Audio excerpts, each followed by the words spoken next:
What's going on, y'all, and happy Saturday morning. I hope everybody woke up feeling fantastic and ready to conquer their day. So with all of that said, let's go ahead and slide on these topics. And the first thing I want to discuss is the situation going down with Fat Joe. So if you guys haven't heard, Fat Joe is being sued by his former hype man, Terrence Dixon, aka TA, for coercive labor exploitation, financial fraud, sex, UAL manipulation, violent, intimidation, and psychological coercion. TA also says that Fat Joe had inappropriate relationships with N0R and has coerced him into more than 4,000 sex, UAL acts. And as a result of these alleged egregious acts committed on the part of Fat Joe, TA is seeking $20 million. Now, it's important to note that TA's lawyer is Tyrone Blackburn, and you have to take this with a grain of salt. This is not excusing anything that Fat Joe might have done and certain crimes that he has committed, allegedly, but at the end of the day, Tyrone Blackburn and Tony Busby, they're the same type of lawyer, if I'm going to keep it all the way real with you. Now, another thing that's important to note here is the fact that Fat Joe sued TA for defamation back in April, so the two of them have been going at it. TA has said some things online that Fat Joe deemed to be untrue, and so he went and filed a lawsuit against TA. Now TA is bouncing back with his own lawsuit. Now TA's lawsuit against Fat Joe is 157 pages, and it goes on to say that he personally witnessed Fat Joe engage in sex relations with a girl who was 1'6". She was a Dominican girl from New York, or in New York rather, and basically paid for it in cash, also provided clothing for this young girl and payment for her cell phone bill. Now the suit goes on to mention a situation with a Caucasian female who was only 1'5" at the time that Fat Joe met overseas. Basically, Fat Joe flew this girl over to the United States, to New York and Miami to be specific, on a multitude of occasions. And because she was undeveloped aesthetically, Fat Joe ended up buying her a BBL. But eventually she stopped dealing with Fat Joe, she left him completely, and she ended up marrying a professional athlete. TA also says that Fat Joe fell in love with a 15-year-old Latin girl, so much so to the point where he bought a condo right down the street from where him and his wife live so that he could have access to this girl anytime that he wanted.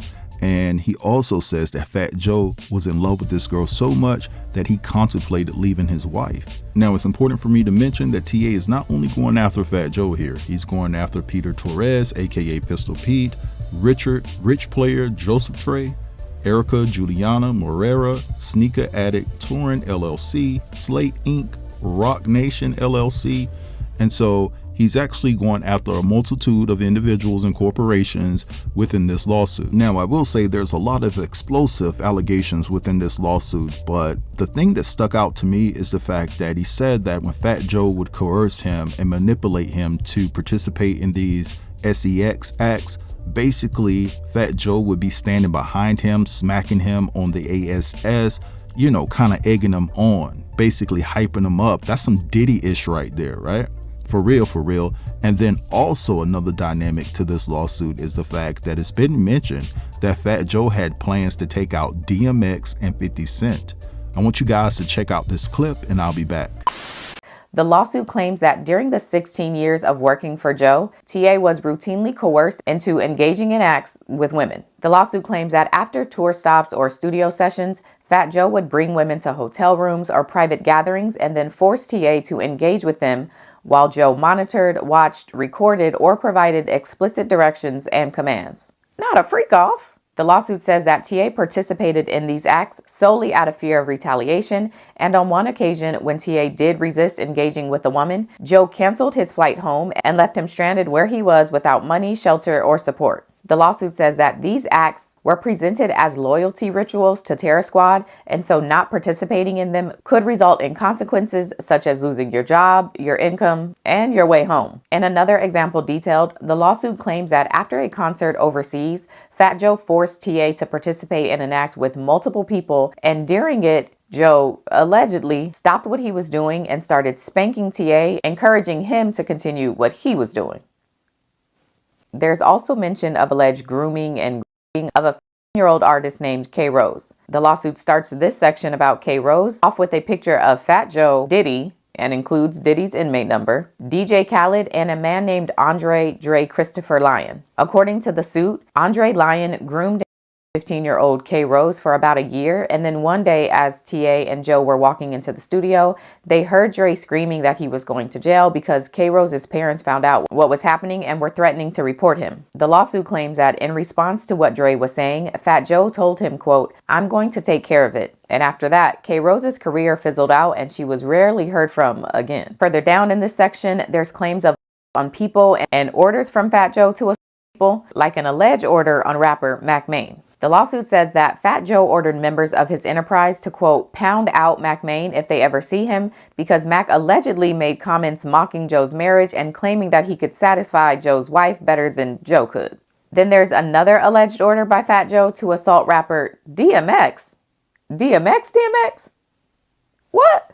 According to the suit, DMX got into a verbal dispute with someone close to Fat Joe, and so Joe ordered immediate retaliation on him and told TA if DMX acts up, take the hammer, which TA understood was a reference to a firearm. And then the final order from Fat Joe that's noted in this lawsuit was an alleged order to take out 50 Cent. Ciao!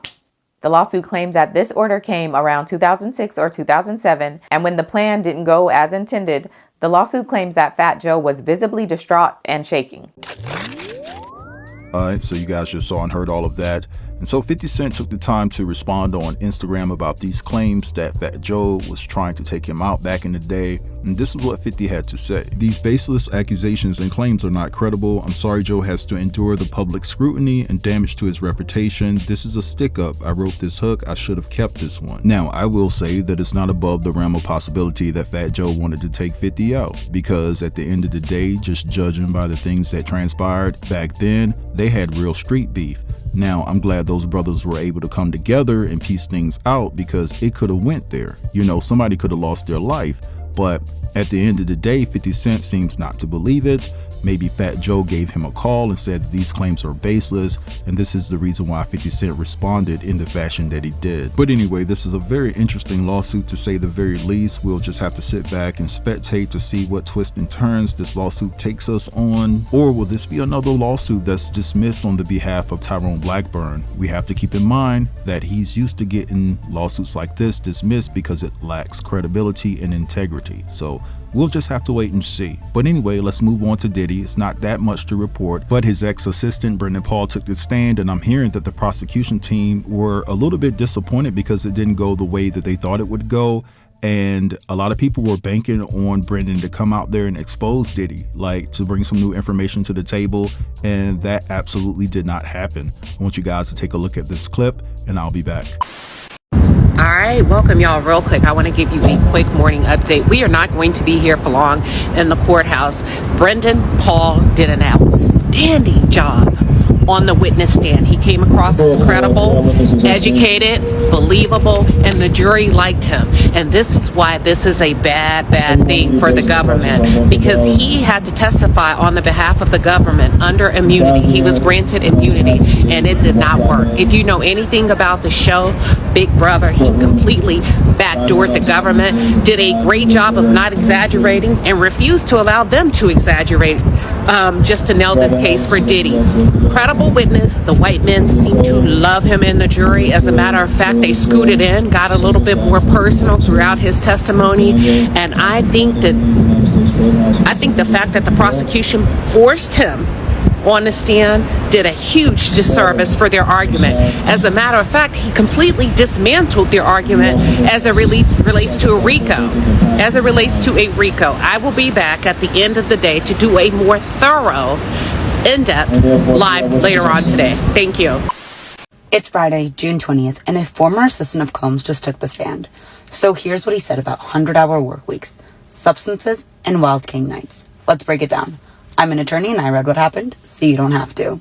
Brendan Paul, once an assistant to Combs, testified that he worked for Combs from late 2022 to March 2024, which ended in his arrest in Miami for substance possession.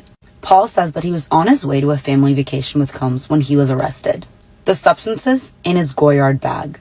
Quote, "It was in my Goyard bag for my personal assistant duties." He claims that he accidentally left the substance in the bag after sweeping Combs' room. Paul had heard about the assistant job from another ex-assistant, Eli Maroon. Eli had warned him, get in, get out.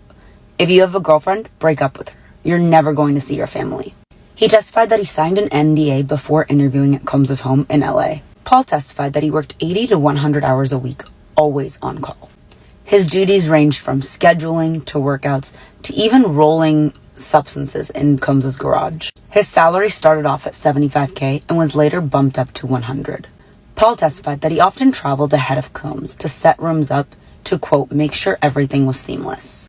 The longest he went without sleep was 3 days during a New York album release. He admitted that he would sometimes use substances to stay awake, but testified that he saw Combs use substances every month, and that he even helped procure these substances for Combs. Text messages between Paul and a dealer were shown during court. "Is this for you or Puff?" the dealer asked, to which Paul responded, "Puff, but please don't disclose that. You can tell whoever that it's for me." Paul bought a green substance for Combs regularly, $4,200 for 16 ounces. Sometimes the dealers would deliver the substances to the house, but at other times he'd pick up prescriptions for someone named Frank Black. Then Paul described Wild King nights, events that involved alcohol, substances, and intimacy. "My job was to set up the room with toiletries, baby oil, and extra sheets." The last time that Paul saw Combs was on March 25, 2024, on a private jet before his arrest. "I didn't tell law enforcement that the substances weren't mine. It was loyalty." He said that the charges were dropped thanks to a really good lawyer.